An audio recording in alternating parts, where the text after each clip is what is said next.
There is no commitment to our older people to push the initiatives forward for these young people to step up. How do you think they're going to step up if you won't let them and you're not trying to help push them? But you want to talk about saying, okay, yeah, we need young people, but you want to let them in the door. Okay, they want to be let in the door too. You know, so the initiative, we need to come together in our community. You know, and another problem is that, you know, the drug area in D.C., right? There's not enough initiative of us as adults having a real concern about what's going on. I live in a community where every day I see people like this. What are we doing about it? You walk up the street right now, there's 2 liquor stores in one black area. Where's the grocery stores? Where are pliable stores that people can really need? Okay? I'm telling you, in Ward 8 and 7, we are falling short. Okay? We are falling short. And we look to make excuses and pass it off on other people. But look at the mirror and yourself. Okay? All of us in this room. You know, I have young people. I'm a Muslim, right? But I'm a believer in God. So it's about humanity. Okay? That's what Brother Man and I teach. You know, I have young people at the Job Corps have never been to church. Never been inside the church. Why is that? Mr. Yasin, I hate to cut you. No, I'd like to respond. You know, in terms of particularly the Job Corps. Because what they see is that, I ask them at meetings, they tell me, well, we don't see the church or anybody in church do anything for us. So we have to bridge a lot of gaps. We have to make that bridge come together. Okay? The bridge is like this. Everywhere you go is a gap. We have to make a concrete effort to build a concrete bridge that lasts. And that's about building institutions. We can stand all day long and talk about what we're going to do, this, that, and the other. But we don't apply it, then what good are you doing? We're blowing a lot of hot air. I apologize for taking a long time talking, y'all. You know, I'd like to respond to the job. I'm familiar with Potomac Job Corps because over 30 years ago, I was the program developer at the Howard University's College of Medicine Center for Sickle Cell Disease. And I used to go to the Potomac Job Corps to give presentations. It was 4 times a year. One of the challenges that we have in this ward as far as having a meaningful community interaction with Job Corps is because of its geographical, physical isolation. It's in D.C. Village. Most folks in Ward 8 don't even know D.C. Village exists. Right. You know, and so and if they have even a casual awareness about D.C. Village, they'll think about the police and maybe the fire academy down there. They don't know about that, so we don't see any meaningful interaction with that. And also Job Corps, which is run by the Department of Labor, right, doesn't really seem to have any type of community advisory, structural type of mandate. They don't. There's no bridge between the community and Job Corps. And so that we could actually, or maybe if they had that there, then we would see more community interaction. Because when you just bring, particularly a lot of young folks from other areas of, you know, like of the country, because Job Corps generally has the residential program so that people, those young people, can leave those environments with, you know, that were affecting them negatively. They put them there, and then they have no real personal connections with folks other than the ones that they're with.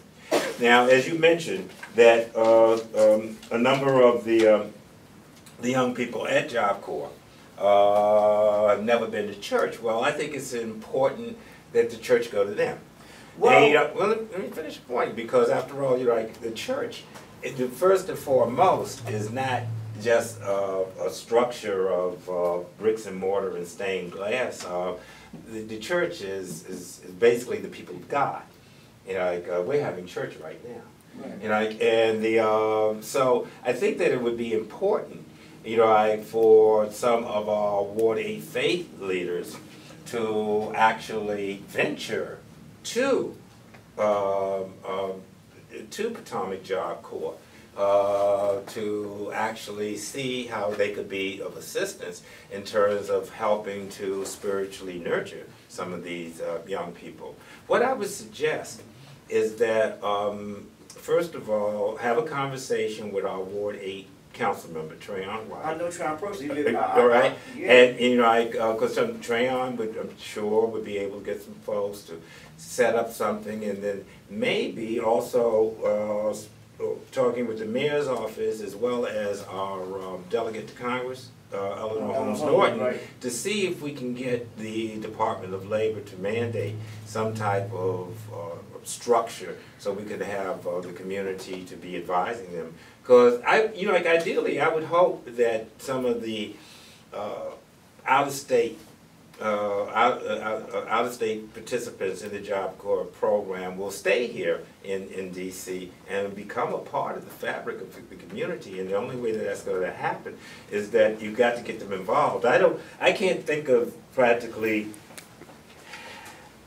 any Ward 8 activities or efforts that go on where they even mention the Potomac Job Corps. As a matter of fact, I'm glad that you brought that up. I'm going to mention this at the Dr. King parade because I think it would be good if we could have a contingent. Please do. You know, with a banner. I mean, ACC, we could raise them. I mean, to have a banner and actually have those the Job Corps residents, because they live there in DC Village to march. Because the percentage they didn't come by, they didn't come here. Yeah, the percentage of these children, right, let me tell you, when I counsel a lot of these children, especially particularly in math, a lot of these children can't pass a standard test because they can't read. So if you can't read, you can't do math. I'm talking about right now, sir, I know children that can't read your shirt. I'm talking about 19, 20-year-old children. And Job Corps is passing these children along, passing them out. Okay? So that's what I'm talking about. The community needs to be becoming involved in what's going on with our children. How are you educating our children, and what are you doing after they get your education? Are you pushing them towards initiative, towards good jobs that are going to be pliable with them? Don't push them to a job to make $8 an hour.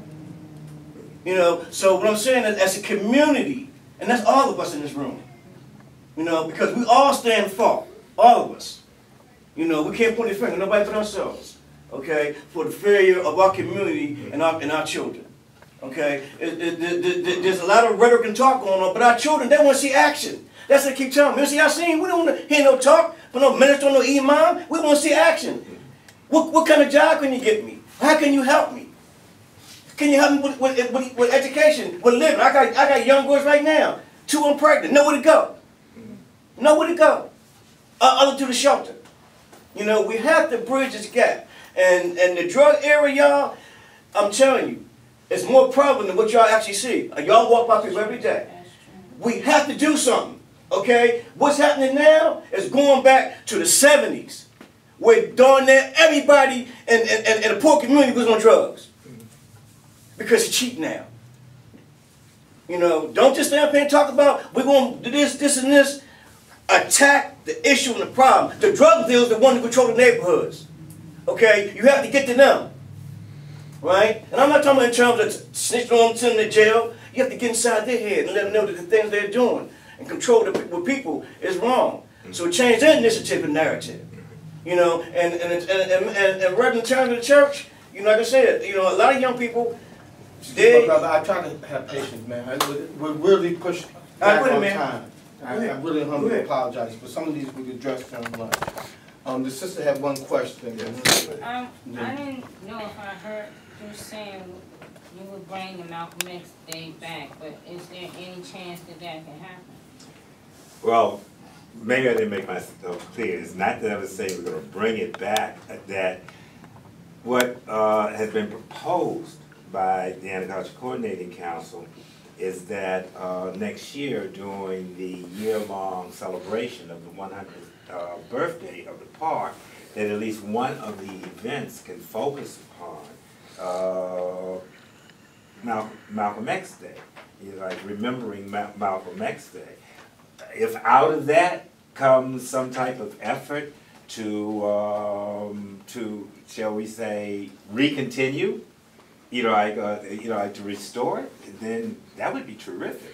But at least we want to acknowledge that those 25 years of those annual events went on, and how important it was to the African American community, particularly in this city. So that's what we're talking about. What happened though in terms of I'm sure the question is probably in your mind, like, why did it stop? I mean, you went from 1972 to 1997. National Park Service. The National Park Service started to actually require more of the organizers in terms of resources and money for security and that type of thing. So they were quite literally priced out. That's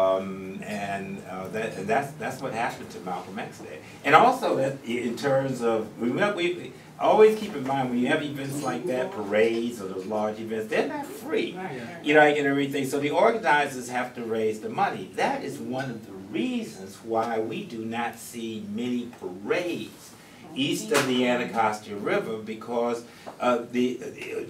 basically, the way gentrification is going, east of the river is basically going to be the Ebony Coast, and the community organizations don't have the money to do that. We only have now 2 parades left here east of the river. That's the Martin Luther King Parade and the Congress Heights Day Parade, which costs $30,000 in order to in order to produce. I was the Civic Association president for 5 years. We had to struggle, and we used to have more.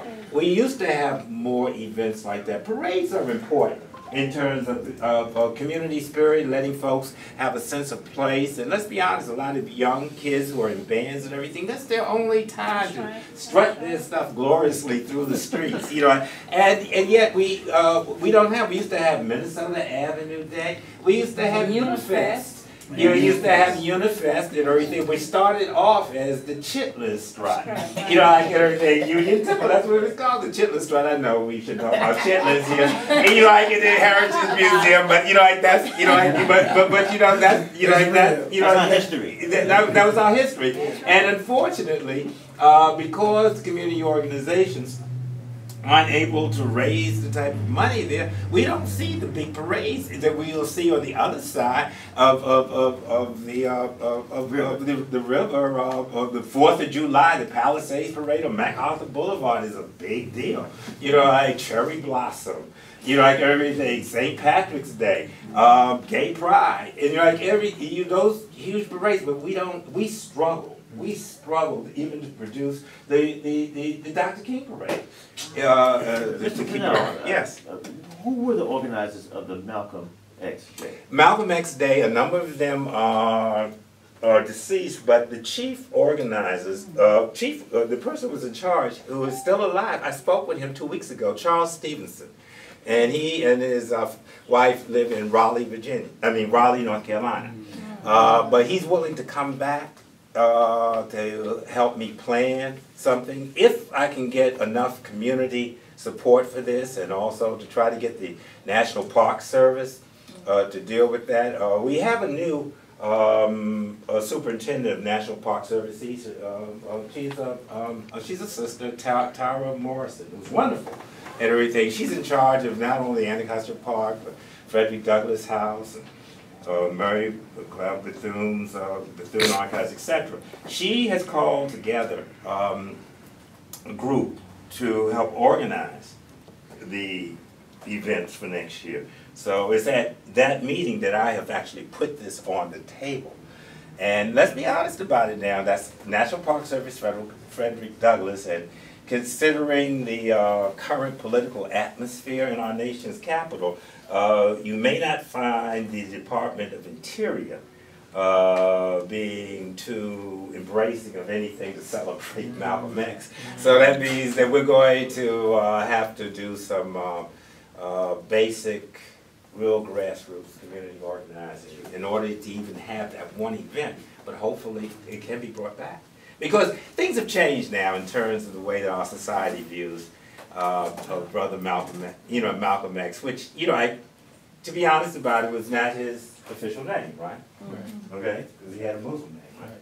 And so, and things have changed, where we had a stamp, right? U.S. postage stamp, Malcolm X. We have schools named after him. We have a park in D.C. I don't know if it's still named that. Yeah. But that was never officially named. That was still that's something that just happened. Yeah. We have a street, so but. Well, we have Malcolm X. We have Malcolm X and Martin Luther King. But I think the important thing you said is that you're going to be working on that. So let's just put the pen to paper and let's get that done. Sure. I don't know how close you are to that, but I would like to volunteer to help with that. Can you get We'll take the some names information and everything. so that then we can, I'll forward it to you. I'll come with and, that. and so that I can invite the people who are affiliated with the museum, Just another point, to come and be part of to it. the Job Corps, because even those young kids, they've heard of Malcolm X. He's celebrated. Maybe that can be